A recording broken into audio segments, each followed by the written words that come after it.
Om Sahana Vatu Sahano Bhunaktu Saha Viryankaravavahai Tejasvinavadhitamastu ma vidvishavahai. Om Shanti Shanti.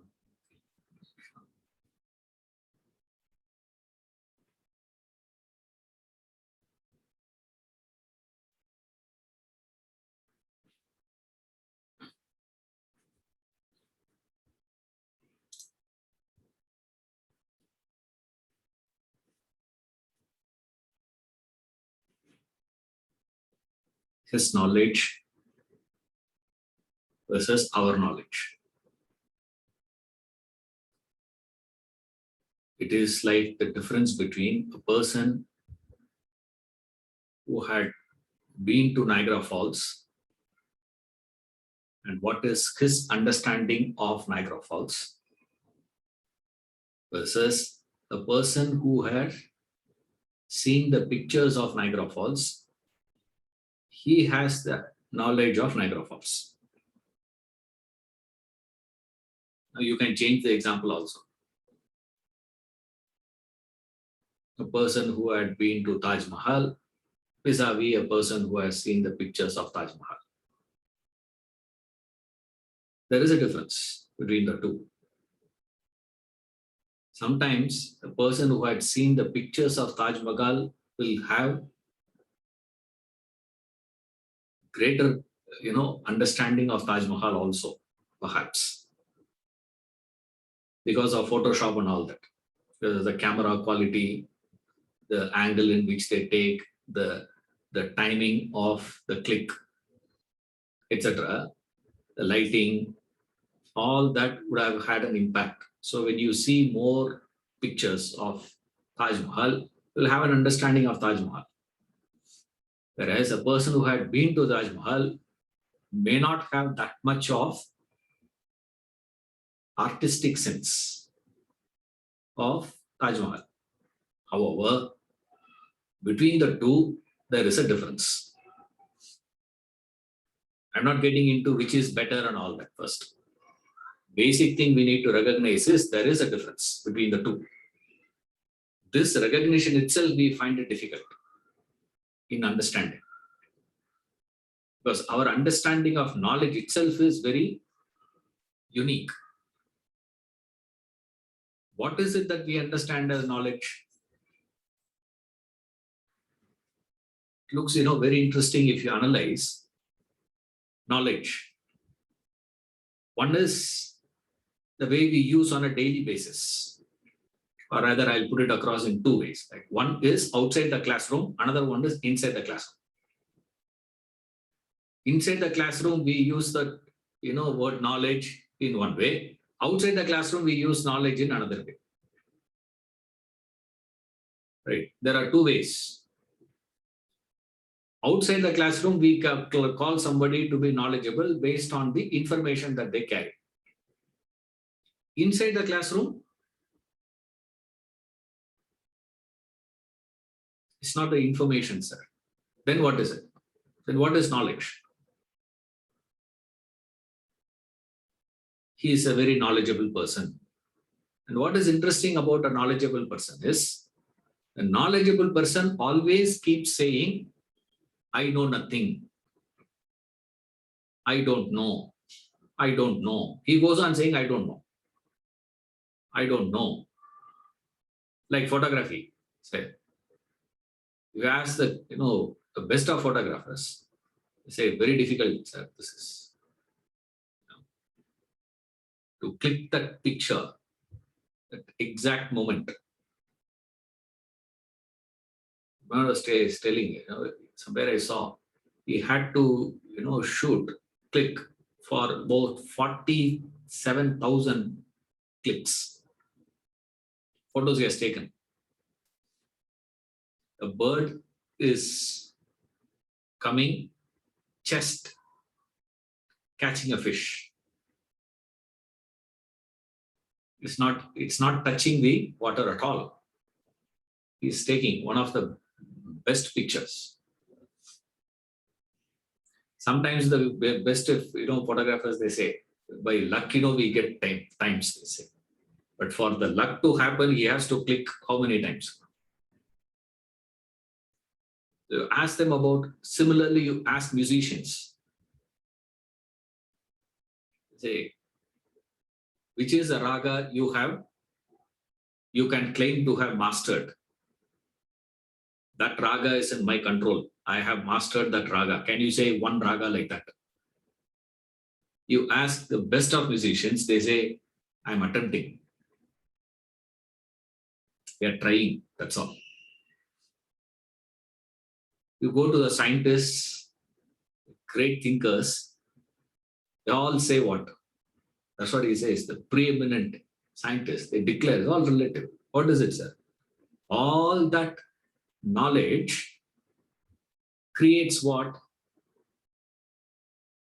More knowledge when I gain, the horizon of my ignorance keeps stretching, expanding. See, more information I gather, more and more knowledge I gain, because I started with the belief knowledge means to have more understanding, more information. So I go in search of that. And I go in search of that, what is happening? It's like I have a doubt, ask a quick question, answer is given. That answer will give rise to 4 more doubts. Then each answer to that will raise 4 more.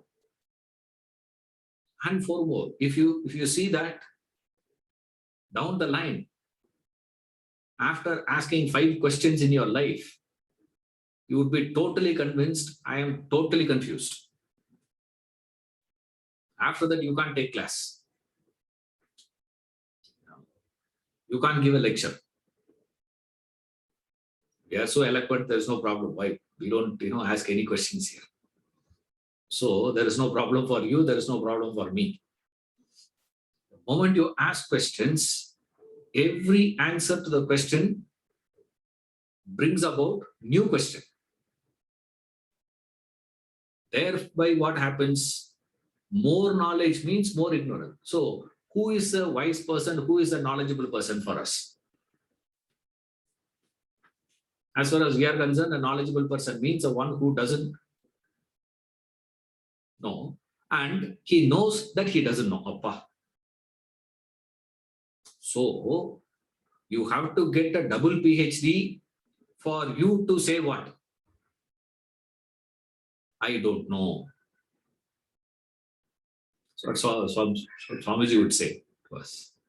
In 3 years, if you have learned to say this one sentence, I succeeded. Says, I don't know. Say that. Say, I don't know. Indians generally don't know this. South Indians, no chance. I don't know. Say that. Say, I don't know. So I don't know. Just to understand that I don't know, how can you call that as knowledge?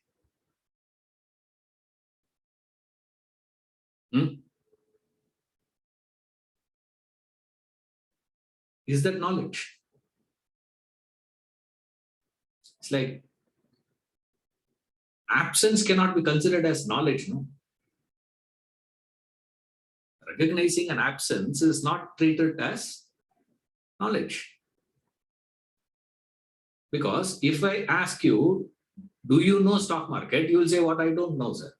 Do you know German language? I don't know German language. Since you are aware that you don't know German language, therefore you must be a scholar in German language. Can I say that? Yes, that's exactly what we are all saying, no, isn't it? All of you with me? I don't know. Simply starting something. For us, Oh, he's a very wise person. A man of wisdom he is.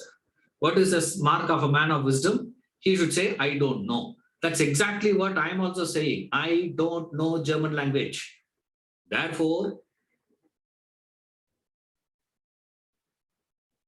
Hindi தெரியாது போடா, he said. Therefore, Ishwaran is a scholar in Hindi. Can you say that? Because that's what we say, no, isn't it? The one who is aware of his ignorance is a wise person. Ishwaran is aware of his ignorance of Hindi. Therefore, he is a scholar in Hindi. You see the loop. We get totally lost actually. Knowledge, he doesn't get into the loop.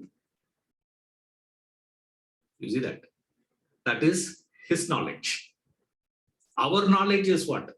We don't understand knowledge. We don't understand ignorance. Both we don't understand. Knowledge also we don't understand. Ignorance also we don't understand. That is called ignorance. Understanding what is knowledge and what is ignorance is called knowledge. He has that. He understands it is a rope. He also understands when the boy says it's a snake. He understands snake also. He understands rope. He understands snake. The moment you wake up, the waker understands that he had woken up. Also, he understands the dream. His knowledge is complete, absolute knowledge. Our knowledge is what then? Okay, if his knowledge is absolute, what is our knowledge?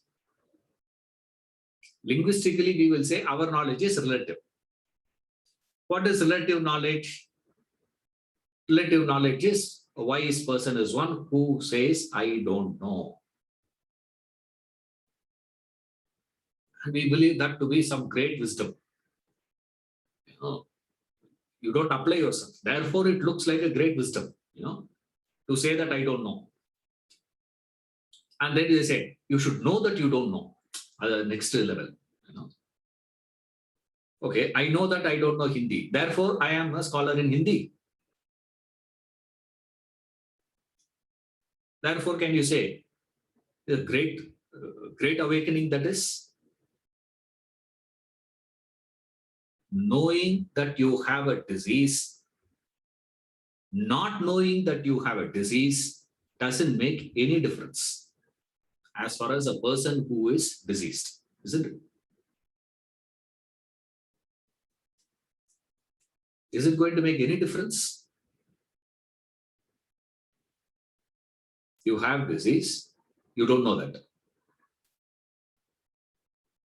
I have disease, I know that. Who will get cured?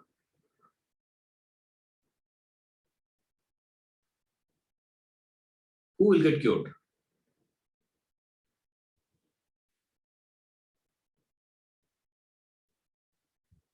You can never answer that quick question. Because the one who is going to take the medication alone can get cured. Both of us are in the same position. What is it? You have also not started taking the medicines. I have also not started taking the medicines. Therefore, where are we? In the same position. That's about it. Between you and me, we can discuss. What is it? The chances for you taking up medicines, chances of me going for medication, who has a better chance? I have a better chance. That is also chance only. There's no guarantee. There's no guarantee that I will go for it. Not necessary. See? Whereas we are discussing about a person who is not having a disease. We are discussing about the doctor. I'm just giving a doctor as a person who is not suffering from the disease. If doctor also suffers from the same disease, what can be done? Then you have to go, you have to change the example. That's all. See, just because you know that you have a disease, there is no knowledge, please. Knowing that I don't know something is not equivalent to knowledge. That is a step necessity for you to pursue knowledge. Like knowing that you have a disease is a step to take medicine. By itself, there is no guarantee, please. Similarly, knowing that I don't know cannot be treated as knowledge. Definitely not wisdom. But we believe what? What is knowledge? Outside the classroom, we will say knowledge means information. Inside the classroom, we will say knowledge means awareness of your ignorance. Awareness of your ignorance is totally different. His knowledge doesn't have any ignorance. What is the ignorance he is not having? He has the knowledge of the rope. Also, he understands snake possibility from the rope. Because you cannot trip over a rope and come and say there is an elephant. Isn't it? That is not possible. You can't trip over a rope and come out and cry. Elephant, elephant, elephant. That's not possible. So he understands rope, he understands snake. His knowledge is absolute knowledge, he says. Then what about our knowledge? Our knowledge is different. There are two types of understandings. One is this. One type of knowledge when you gain, like most of us believe like this. What I have to do. Now I have been attending the Vedanta class. I have been hearing about realization, self-realization, moksha, liberation, etc. All that I have been hearing, I have understood that I have to get to realization, like this is there, that is there, but I am not having the experience of realizations. Therefore, my knowledge is what? Incomplete. So what I have to do to get the experience of Brahman? This is how we progress. His knowledge progresses in totally different dimension. His knowledge has got nothing to do with the experience. Knowledge itself is sufficient. No need of experience. That is his knowledge. What is our knowledge? We are never satisfied with knowledge. We always believe in what? In experience, or we call it as practice. You got to practice it, no? You got to practice it. Now, knowledge is of no use. Why? Bookish knowledge. So our understanding of knowledge is what? Bookish knowledge. Now I have understood what is Atman, what is Brahman, what is God. All that thanks to Vedanta class. I have gained this knowledge, but I don't have. He says, no, that is totally different. He says, yes. Knowledge is enough. You don't need. Why? Because you are Brahman already. See, you are Brahman already. There is two devotees were having a conversation with a visitor, seems, in Ramanashram. man, he is so depressed, dejected, so disturbed, poor fellow. Some problem, I don't know what problem, but seems, has come there. And when Ramana was there, he is standing there and he was in tears. One, student went to this visitor, said, see, there is a perennial flow of Ganges flowing there. Standing here, why are you crying, man, thirsty? Just go and drink. The next devotee was there. He told him, no. It's not that. You are inside the Ganges. First devotee said, Ganges is flowing there. The second student, he's little senior. He said, that's not the way you should say. What you should tell that man is, see, you are standing in the Ganges, the middle. To the neck, the water is flowing. All that you have to do is what? Little. You have to drink. Thirst is gone. They are claiming thirst. Ramana heard these two. Called them. He said, Ganges is saying thirsty. Now what to do? So, it's not that you are a man standing outside. Imagine, Ganges comes and says, I'm thirsty. Now what to do then? It is like that. That knowledge is totally different. Isn't it? This knowledge is all that you need to recognize is what?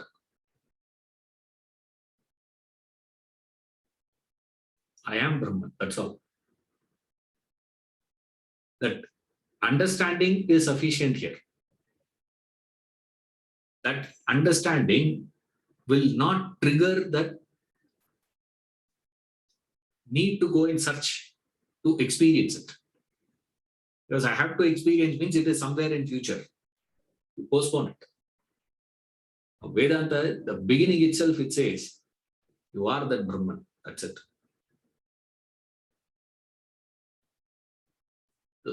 So his knowledge and our knowledge, there is a difference. Our knowledge is like when you're thirsty, you drink Pepsi, Coke. It will appear as though it is quenching, but it will trigger more thirst. Dehydrates, triggers more thirst. This knowledge is drinking water. The thirsty drink water. That is a difference, it says. The next idea he moves on to is his self-sufficiency. What is his self-sufficiency? Now, you need to understand few ideas. Basic understanding should be there to connect to what he is going to say. Now, his self-sufficiency means he is self-sufficient. We are lacking self-sufficiency. This is a basic point, right?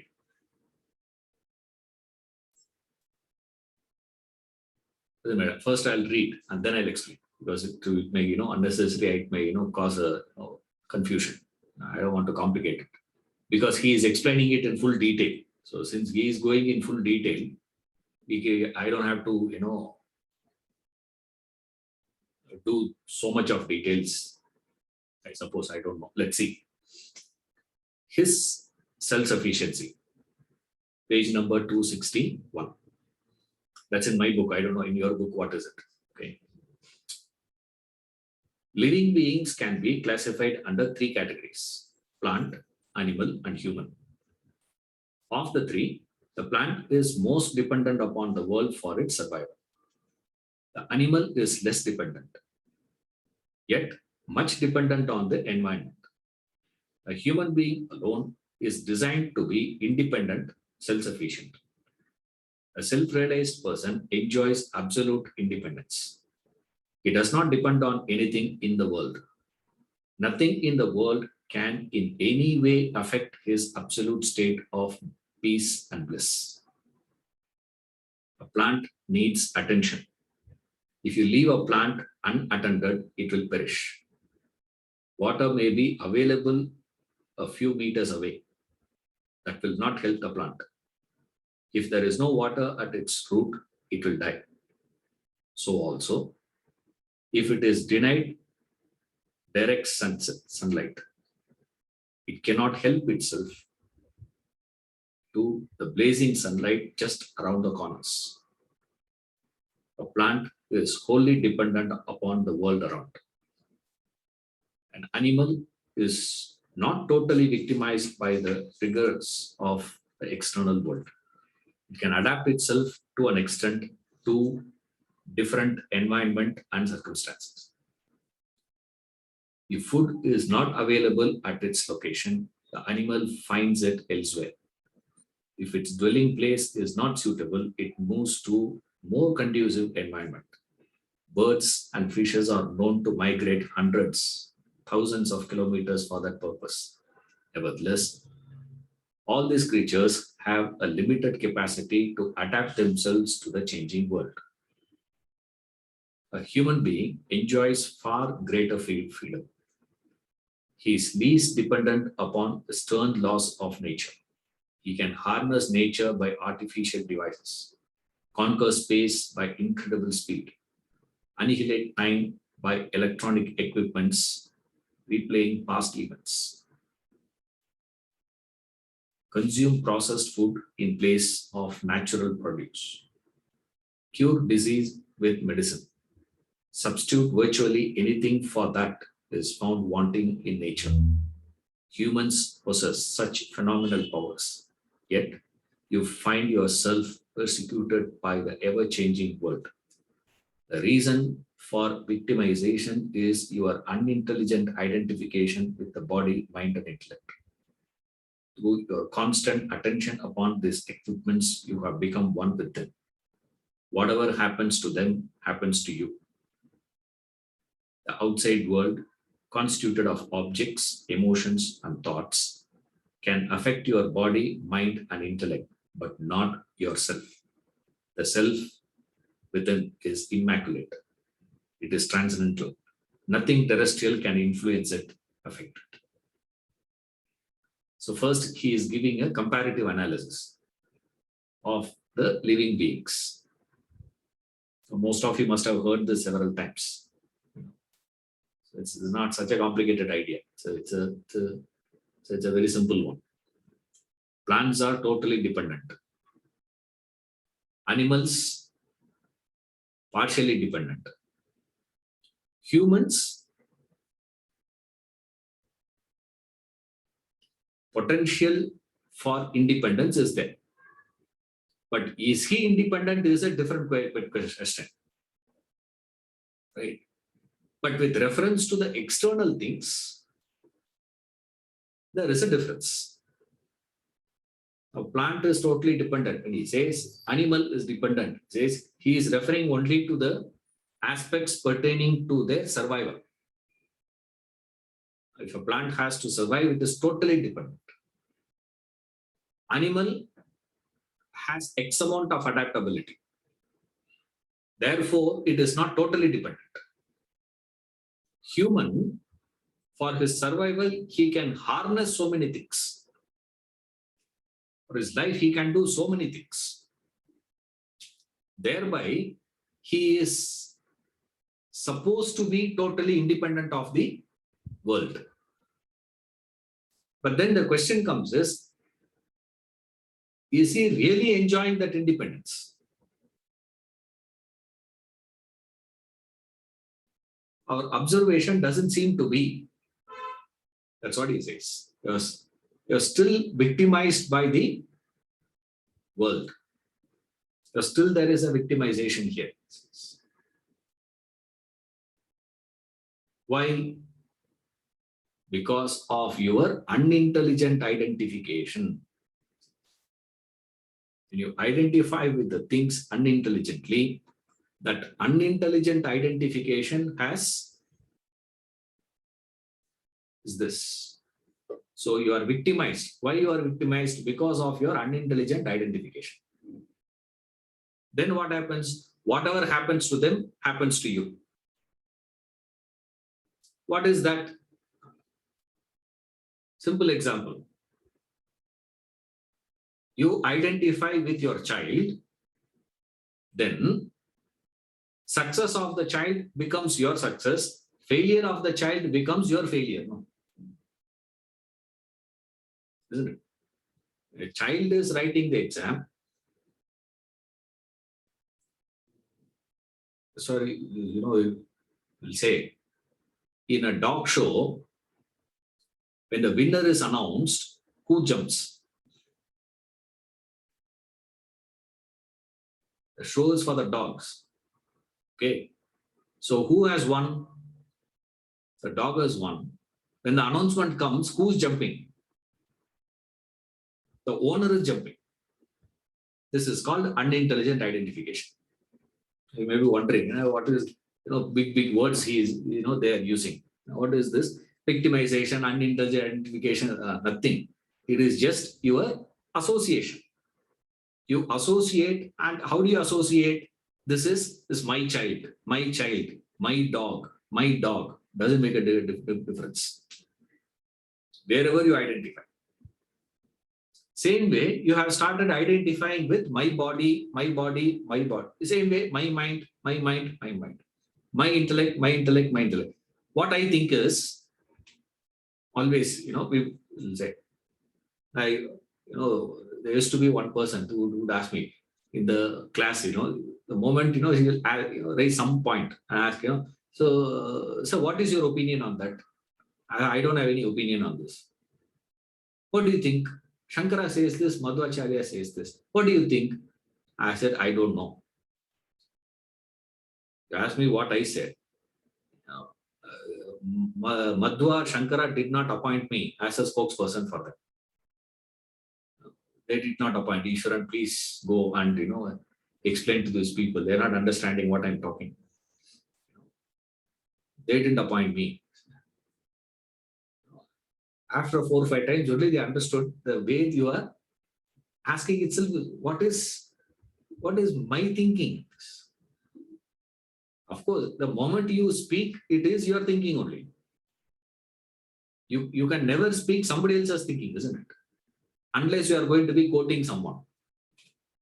If you are going to be quoting people, then of course, you are just memorizing and referring to them. Correct. Whenever you speak it is, then what is it? My thinking, my God, my country, all these associations, wherever you say my.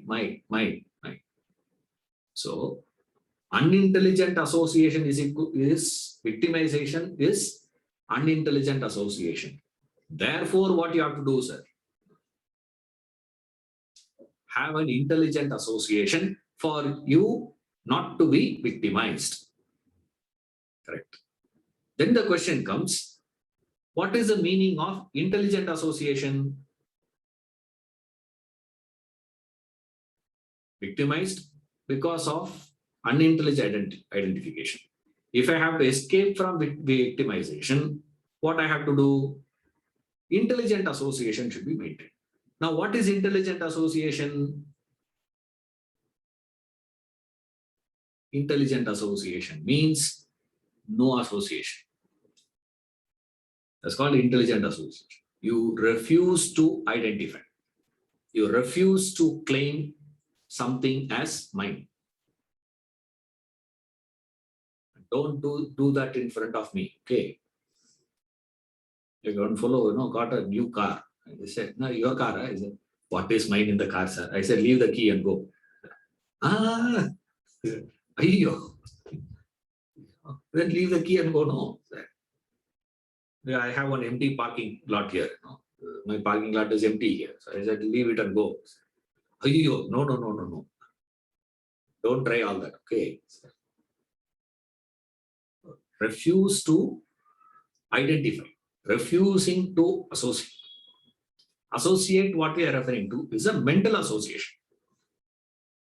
Remember, in philosophy, association doesn't mean physically, associating with somebody. That is not what is referred here. Because your body, your mind, and your intellect, all these three are part and parcel of the world. Right? It is part of the world. Since it is being part of the world, for its existence, it needs the feeder from the world. Okay. You can't say, okay, now I'm going to become independent of the world. That means what? From tomorrow, I don't have to eat anything. But then you have to drink water, no?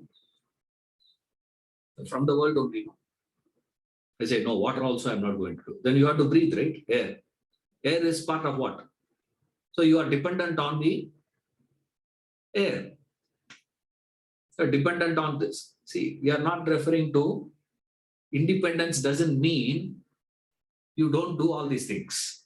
You don't associate. You don't, have. Association means not physical. We are referring to your mental association. The moment a child is born, instantly you start claiming that as my child. Because you claim that as my child is the only reason for you to be leaving all your properties to them. Isn't it? Imagine when you are about to sign the will, the doctor from the nursing home where you admitted your wife for delivery comes and says, I'm very sorry, boss. I made a mistake. There's a slight error. Only now we realized that the child, got switched. Because the bed number 9 and bed number 6 got confused. See, so this lady, the nurse who attended, made a mistake of a child from the 9 brought to your 6. I'm very sorry. How comfortably you will go for your will registration? Does it make a difference, man? Go. You come as a witness now. I've been searching for a witness for this. At least now you yourself come and put a witness. It becomes far more authentic. Thanks for that information. Does it make any difference? If you can say that, then no mental association. A moment there will be a moment of hesitation. There's a hesitation in that process. Otherwise, what are we doing? Say, my child, my son, my daughter. And the success of my daughter is experienced as my success. The failure of my daughter would be experienced as my failure. Exactly like how my father felt. Success of mine, he feels as his success. Failure of mine is experienced by him as his failure. Exactly the same way is what my grandfather also did. Success of my father is experienced by him as his success. But what is so interesting is my grandfather has no clue or no idea of success or failure of his granddaughter. Same way, you may ask, how do you know Ishvara? Reverse, if I put you, all of you will understand. The success of my grandfather or the failure of my grandfather or my great-grandfather, does it have any telling on me? Do I care about it? My grandfather, my grandfather was district collector. I'm just saying an example, okay? My great-grandfather was the manager of this. In fact, he is a chairman of a bank. If I go to the same bank today and say that my great-grandfather was a chairman of this bank, what is a bank manager going to do? Okay, so your overdraft is still pending, man, he will say. He's not going to say, oh, your great-grandfather is this, is it? In fact, I will hide it. Isn't it? In fact, I will not go and tell him, my great-grandfather was a chairman of the same bank. I will not tell him. The success of him, the failure of him, does it matter to me? Doesn't make any difference. Failure of my great-grandfather doesn't make any difference to me. But the failure of my daughter is such an important thing for me. Success of my daughter is such a impactful thing for me in life.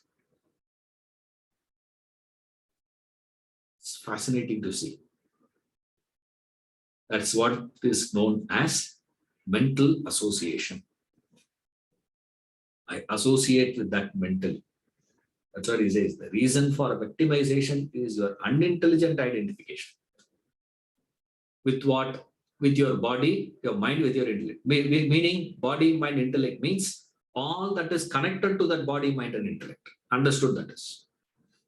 Now, when you are not able to understand how much you have been identifying with the external, what is the chances for you to be understanding the internal identifications?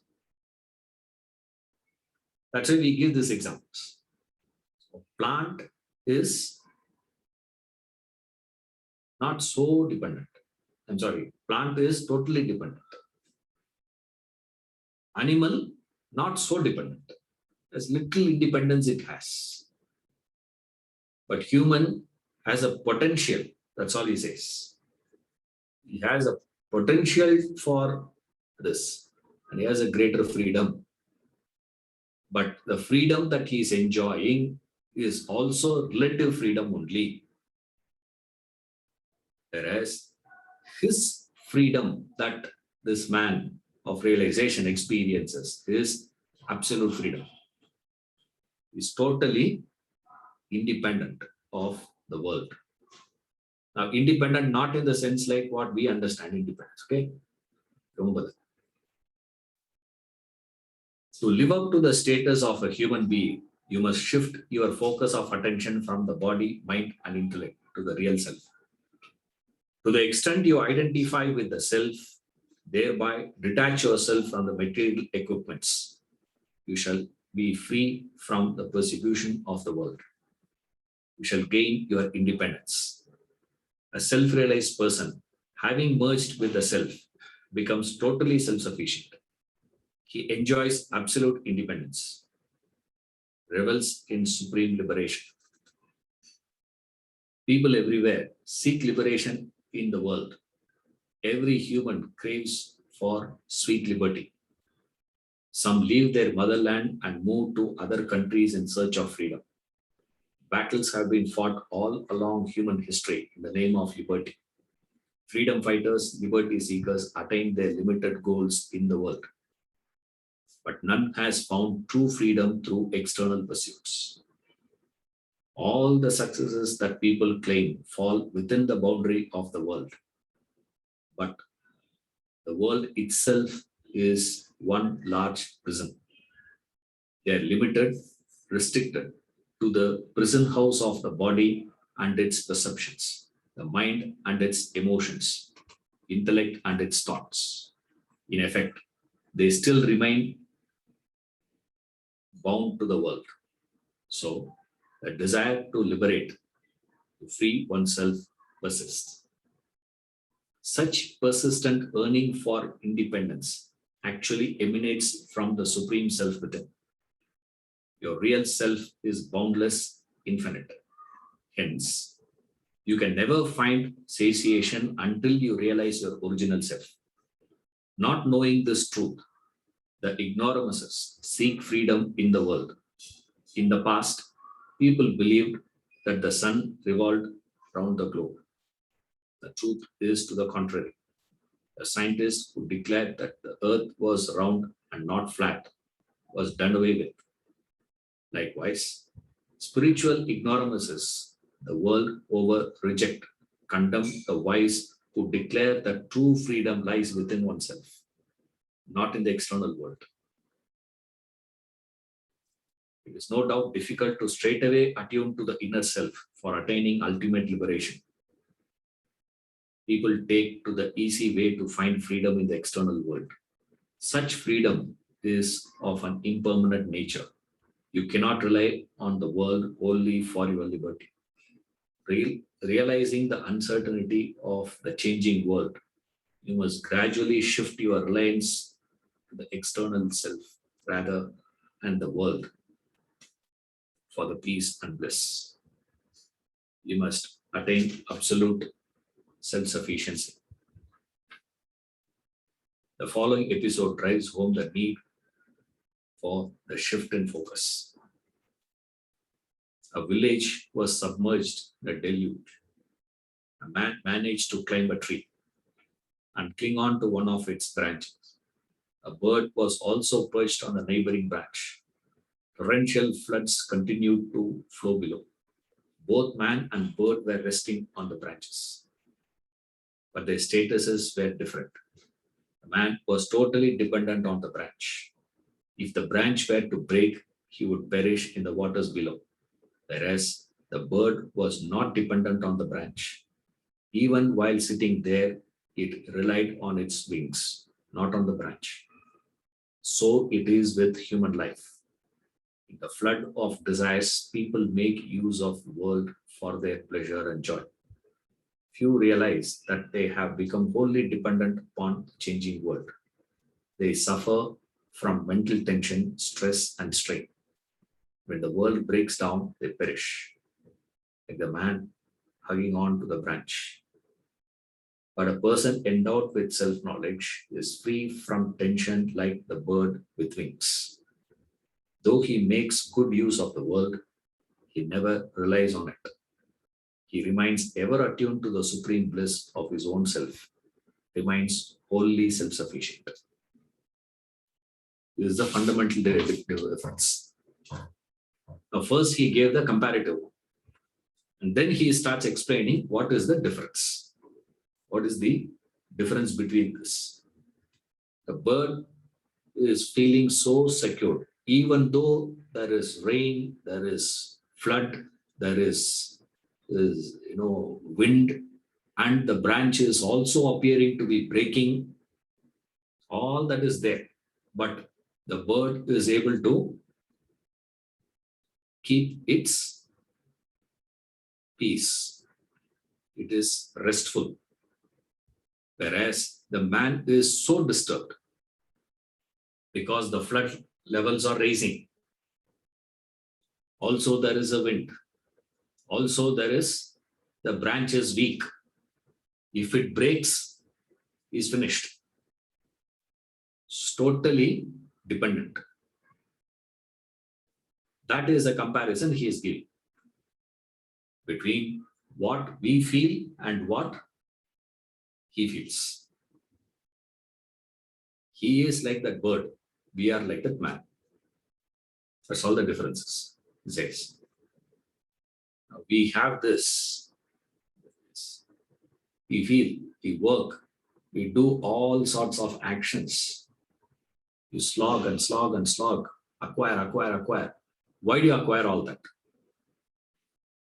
Whole life we work, right? You acquire. And what is so interesting in this acquisition process is we always believe that little extra acquisition will enhance your sense of security. See, it doesn't make any difference whoever that person is. Everyone feels secured by possessions. We feel that security only when we possess things. That possession could be anything. That possession could be a material one, a possession could be a person, possession could be some information, some knowledge, some emotion, some relationship. If I possess that, I feel secure. If I am not going to be, I'm finished. That's what is referred as dependency. Opposite of that dependency is independence. From where that thing comes, you feel that sense of insecurity. Even though you work, this security feeling, and opposite of insecurity is what? Security. Now, when do you feel that security? I feel secure, sir. Right? You buy a property. When do you feel you are secured with that property?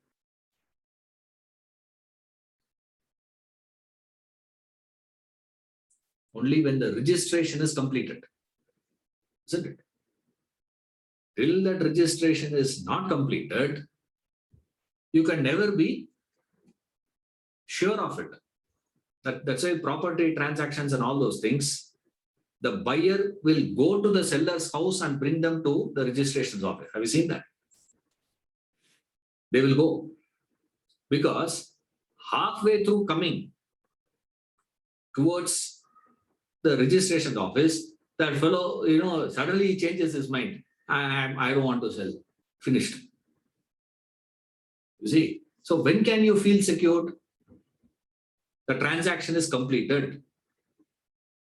When can you feel secured? Only when that cannot be taken away from you. Right? Security is possible. That is why a fellow goes to the girl and says, I love you. She also says, yes, I too love you. You go your way, I go my way. Then what is it? No. Marriage. Why? Live with love only, no, rest of your life. You're so happy with love means, why do you want to get married then? I'm not talking about live-in relationship. That is also same thing. Okay. There's no big difference between live-in relationship and marriage. Either case, what is it? The moment you are registered, your marriage is registered, you feel what? Secured. So always your sense of security comes from little extra or whatever you have should not be taken away from you. Then you feel secure. That is why some of you may say, Iswaran, I am already retired.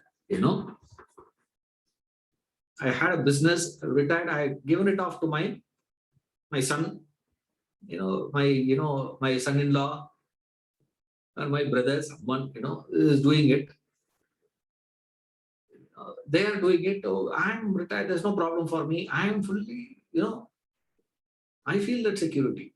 Your security is based on what?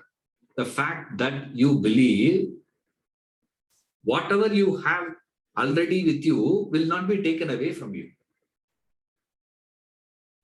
But life proves the other way. All that you will have will be taken away in a moment, says Shankara. You see, in a split second, you can lose all that you have. Isn't it? One fellow is there, standing around the corner. Find this movie, Shankara. I don't know how many of you have seen that movie. G.V. Iyer, I think 1985 or 85, made that movie, G.V. Iyer, Adi Shankara. It's there in YouTube actually. If you get a chance, you can watch. There, along with Shankara, there will be two fellows walking, two associates of Shankara will be going. You know, one is Jnana, one is Yama, death. They are his friends. Who is a friend? Jnana is his friend, another one is death is his friend. That fellow will stand constantly. All the scenes of Shankara, these two will be standing along with him. Beautiful, picturization. G.V. Iyer is a real genius, I say. Even if you don't understand, I think subtitles are there. You can still watch it. One of the, a typical classical movie, if you want. Say classic. Say that is a true classic movie. If you have to pick one movie from the entire gamut of the whole thing, ask me, I'll say Adi Shankara is a movie. Fascinating how he has made that. Yes, I'm not talking into the philosophy aspect of it at all. That I'm not referring to. Just referring to the way a movie is made. Nice one. That is there. Is there right as his friend, constant associate. It's there. The last scene, he embraces it and then it is over. That's all. What a picturization. For last scene in that movie is he would hug him. That's all.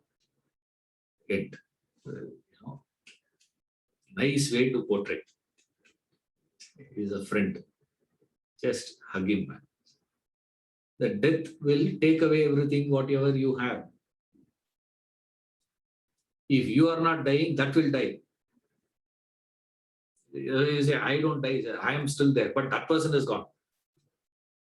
A car is gone. You say mobile phone model changes. Now they stop manufacturing the spare parts. Now what you do with the car now? Now what you do with the mobile now? Taken away from you. It will be snatched away from you. Life will forcefully be taken away. Now when it goes like this, what happens?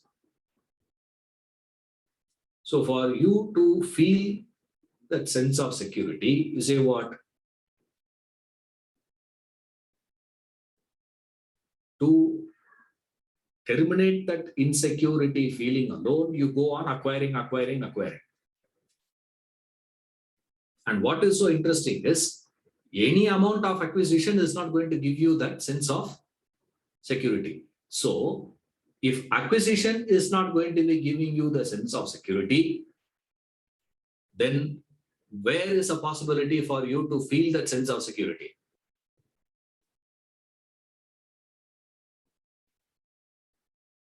Only by understanding that I don't need to acquire.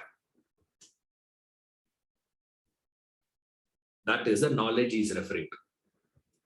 The wings that the bird has, which is not there for that man. Same way, what is the difference between humanists? He has that knowledge. What is that knowledge?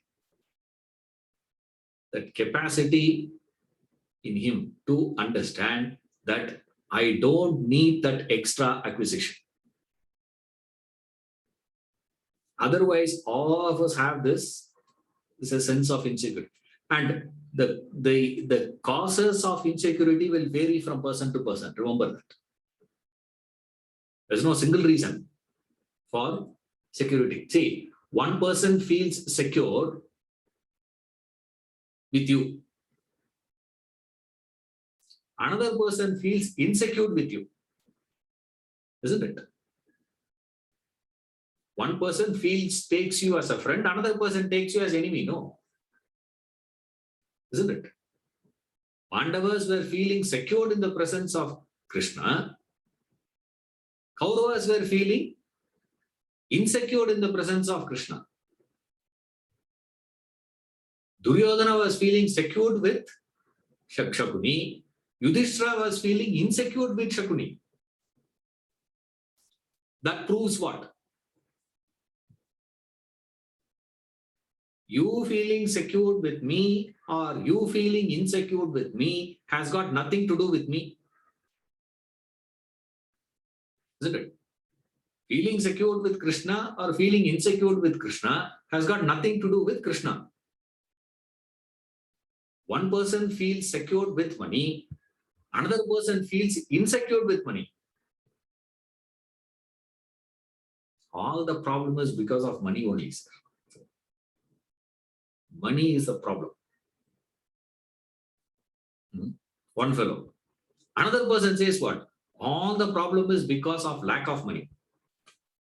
See, I have problems in life because of the absence of money. Says another person says, you get money, problem comes. You know what is the problem? He didn't say that. First problem is what? You only. But the moment you get to know that I have extra, what you'll do? We'll send out appeal to you. Is it? All these NGOs and trusts, they'll get an appeal. That's why these people don't give. They asked a fellow, said, hey, why they're asking, no, give. You don't know, man.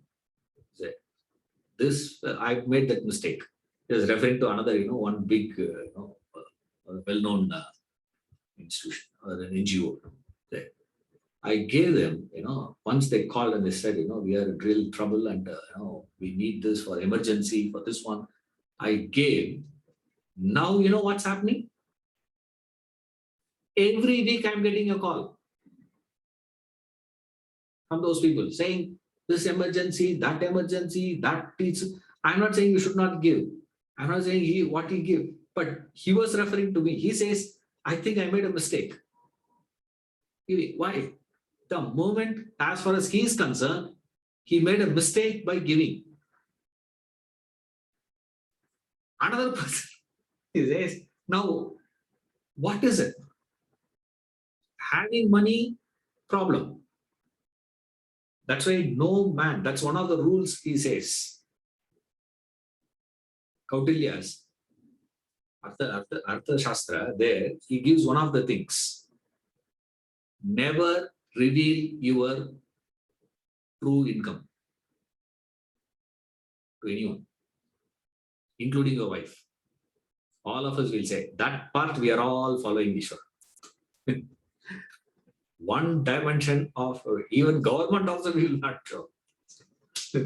Yes, why? Because the moment the people get to know that how much you have, instantly they will say, what? Why you need so much? Give to me, no. I need.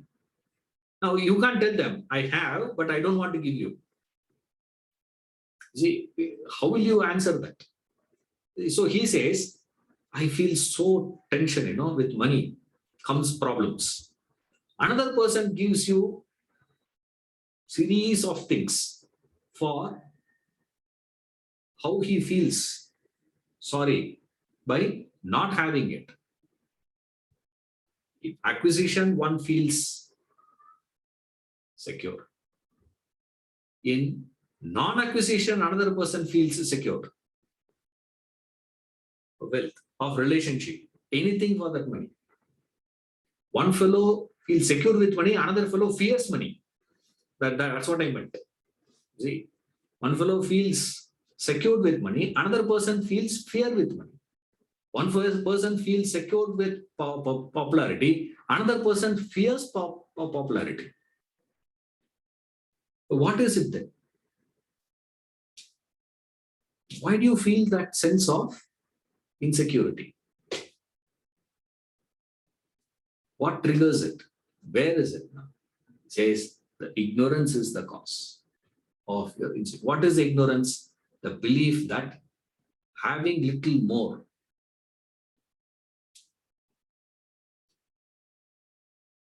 this, when you recognize when you believe that you are incomplete,